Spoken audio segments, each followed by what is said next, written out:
In this video, you will learn how to change the battery in your Simon XT panel. You will need a Phillips head screwdriver to remove the AC adapter from the outlet. Before changing the battery, ensure your system is disarmed and is placed on test mode with Guardian. Simply go to Guardian's customer care website at customercare.guardianprotection.com to place your system on test.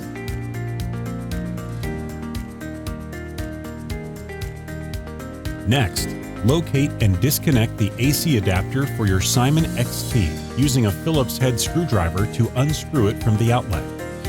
To open the Simon XT, first remove the small screw at the top if applicable. Press the two top tabs and gently pull the panel away from the mounting plate. Allow the Simon XT to hinge downward onto its mounting bracket. Separate the battery retainers and pull the battery out. Use caution when removing the battery. Using force can damage the mounting bracket. Disconnect the lead wires from the battery. To install the new battery, repeat the steps in reverse order. Connect the black wire first and red wire last.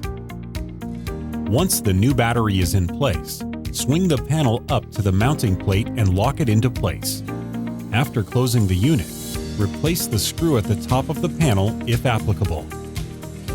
Next, plug the AC adapter into the lower plug outlet and replace the retaining screw. The low battery indicator will clear from the screen automatically once AC power is restored. Please note that the clock will reset to 12 o'clock a.m. Please refer to your user manual on how to reset the clock. Once you are finished restoring AC power to the panel, be sure to test your system before having it removed from test mode. For assistance, please call Guardian's Customer Service Department